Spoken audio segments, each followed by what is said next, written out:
आज केंद्रीय अर्थमंत्री निर्मला सीतारामन यांनी संसदेत 2025चा अर्थसंकल्प सादर केला।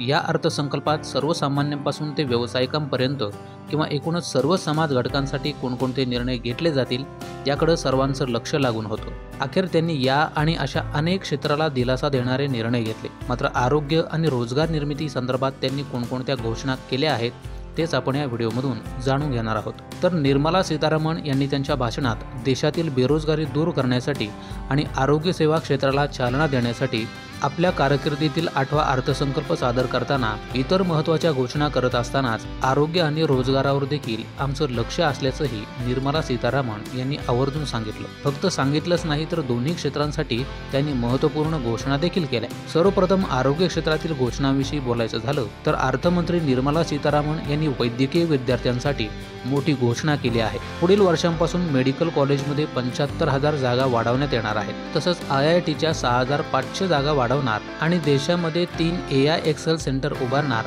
अशी घोषणाही त्यांनी केली आहे। त्यामुळे आता आरोग्य क्षेत्रात देखील AIचा वापर पाहायला मिळणार आहे। त्यासाठी 500 कोटींच्या AIच्या अभ्यासासाठी 3 केंद्र उभारण्यात येणार आहेत। यामध्ये कृषी क्षेत्राचाही समावेश आहे। यासाठी लागणाऱ्या निधीची व्यवस्था देखील करण्यात आली। त्याचबरोबर सर्व प्रकारच्या सरकारी रुग्णालयात डे केअर कॅन्सर सेंटर उभारण्यात येतील, ज्यांची संख्या 200 असेल आणि प्रत्येक जिल्ह्यासाठी एक डे केअर कॅन्सर सेंटर उभारलं जाईल अशी घोषणाही करण्यात आली। त्यामुळे कॅन्सरग्रस्त रुग्णांसाठी ही दिलासा देणारी बाब आहे। उत्पादन क्षेत्रात काम करता यावं यासाठी युवकांचा कौशल्य विकास, कौशल्य प्रशिक्षणासाठी 5 राष्ट्रीय उत्कृष्टता केंद्राची उभारणी करण्यात येणार आहे। तसंच वैद्यकीय महाविद्यालयात पुढील वर्षात 10,000 जागा वाढवण्यात येणार आहेत। 5 वर्षात 75,000 मेडिकलच्या जागा वाढवणार असल्याचं जाहीर करण्यात आले। आता रोजगार निर्मितीसाठी कोणत्या घोषणा केल्या आहेत तेही जाणून घेऊया। तर देशामध्ये 5.7 कोटी लघुउद्योग येणार आहेत। त्याचबरोबर आता रोजगार निर्मितीसाठी कोणकोणत्या घोषणा केल्या आहेत तेही जाणून घेऊयात।